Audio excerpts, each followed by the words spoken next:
And this is usually the part where we jump in, go for a drive, and I'd explain to you what I really like about this vehicle from a driving dynamic. However, we have run into what is a bit of an issue.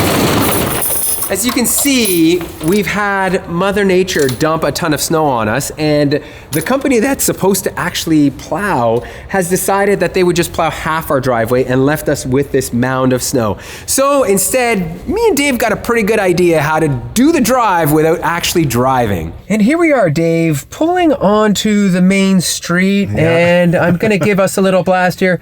Woo! Wow. So much torque. Let's just go through quickly, like point by point, what I think are the good things about this car and the bad things. And I think there are more good than bad, but maybe. You know, people. But some of the bad is so bad, Peter, it makes me want to. Fair enough, Dave. Fair enough. So the first thing is the driving dynamics of this vehicle are very, very good. The throttle pedal tuning is just phenomenal. Like it's so precise. Okay. It's just like organic the way you roll into it. But it doesn't make ITB noises the way my Beam Swap Celica does. Yes, well, so that is a big drawback for me. Let's get the ICE engine out of the way here. Yes, there is going to be none of that, but there is no drivetrain slop. So driving this vehicle, acceleration is instantaneous. Yeah. You really feel more connected to this car than you do with, I would say, a conventional car. In stop and go, it is phenomenal. If you need to like zip through traffic, you know, make a quick dart into another lane, this car, it just does it no better than anything else, I think. And it is quite sporty thanks to its low center of gravity and the way that Mountain Pass Performance has set this car up, right? It's got a very aggressive alignment in it. Yes, which we haven't really mentioned. This does have a bunch of MPP parts. Speaking of that, let's talk about the coilovers. Some of the best coilovers that I have ever driven on. Phenomenal, yeah. Which I think a huge statement to make, but there's like no clunking. They feel like stock suspension, just firmer, and the alignment that they have on this car really makes this car fun and kind of aggressive to drive, right? Yeah, no, it is fun, and it does feel like OEM level integration on these coilovers. Yeah. So like whatever Sasha and his team has done to tune them is very impressive. It's incredible. So the other huge advantage to this car is, I think, the one pedal driving. Once you get used to it, you never have to push the brake pedal. Yes. So to speak. And you just get used to what it just feels like I don't even know what to call it, like an easier driving experience where you're just like lifting all the time. The car coasts. Again, stop and go traffic. It's phenomenal in that sense. Yeah, it takes a minute for your brain to calibrate to the braking effect you get when you lift off the throttle. Yes. But once you drive it a little bit, you adapt really very quickly and it becomes very nice. I quite like the one pedal driving and I thought I wouldn't like it. And now on to the bad, and the worst thing about this car is its range. So this being a 2019 model, it has had some degradation, having 172,000 kilometers, so just over 100,000 miles on it. The best I can get out of this thing is about 300 kilometers, almost at a full charge, which is like 186 miles. In warm weather too. In warm weather, yes, yeah, which we'll touch on in a sec. But that kind of mileage basically makes this vehicle a short commute kind of car, and that's about it. And as you mentioned, the winter time, it gets even worse. I can't even give you a projection as to what I think the realistic mileage on it is, because this car does use energy to heat the cabin, you know, keep the batteries heated, all that stuff. It is not great. I'd say it's probably like 10 to 15% worse. It's been pretty insane for me. Like, these cars have not been built for the winter. And that's the other thing. Like, the door handles freeze, it creaks, it moans, it just does not like winter. The fact that it's got a glass roof, it's cold in the winter, it's hard to heat up. It's too hot in the summer with this glass roof. I personally do not like the idea of a glass roof at all. And then another small grievance of mine are the turn signals. So you know how you turn a turn signal on.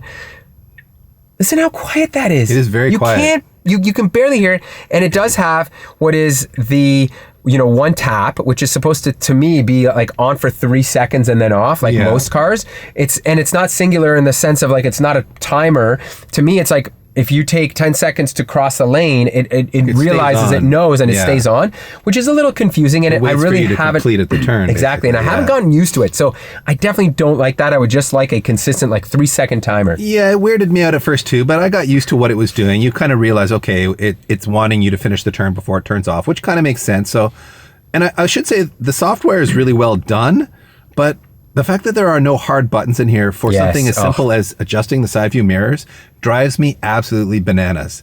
Like that enraged me so much the first time I got in this car, and I thought, oh, we're different heights. I want to adjust the mirrors. Right, yeah. You adjust that one by hand, and then you go to adjust the mirrors, and you're like, how do I do that? And I don't know if you could show me in here because I forgot. Well, I don't even remember exactly. You have to go in here somewhere. Dynamics. I truthfully, I don't even remember. There it is. And there's your mirrors button. And now you've got to use a little roller on the steering wheel to adjust your mirrors. Yes. Like I'm sorry, Tesla and Tesla fans, but that is unacceptable. Yeah. Adjusting your side view mirrors because multiple people could be driving this car should be quick and easy. It should not be on a screen. It shouldn't be buried under menus and then having to tap something and then like multiple steps. All of this could have been solved just with like simple hard buttons for HVAC, for mirrors, for the things that you want in a car that you've always had in a car and are there for a reason because they make sense and they work. Yeah. So I think Tesla went too far with this one screen, no buttons thing. But as we've seen with other EV makers, they are moving back to buttons. And I suspect even Tesla may admit at some point that they went too far and start to give us some of that stuff back. At least I hope they do. But me too. And, you know, to that point, though, this is basically an appliance. It is. To me, this car, people don't buy this as enthusiasts, so they've built this out to be as simple and you know, cheap as possible. I also look at that as a bad. It's just so cheap. It just doesn't give you any sense of, you know, like driving pleasure. I look at the steering wheel, I'm like, it's as plain Jane as it comes, like 2 knobs.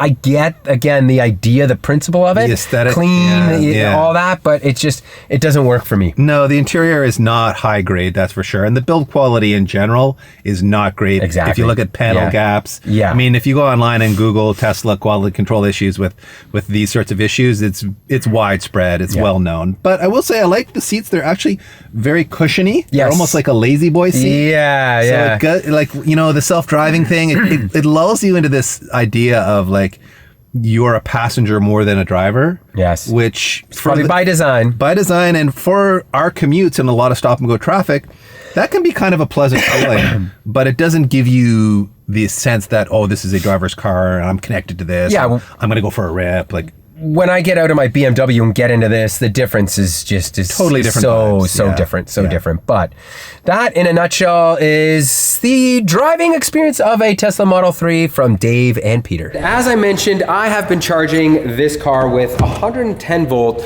which is not great. My commute here is about 65-ish kilometers, so about 37 or 38 miles round trip, and that is fine. But the moment that I go any further, I do deplete the battery. If I'm down to like 20-30%, it is really hard to get back up to that 100% charge overnight on a 110 charge. And the reason why I don't love to use superchargers is just the time that it takes. I don't like to be that person that's sitting around in a parking lot waiting 20, 30 minutes for their vehicle to charge. So I've been relying strictly on the 110 volt, which I will go to the 220 upgrade very soon because I do want to see if it's much more livable that way.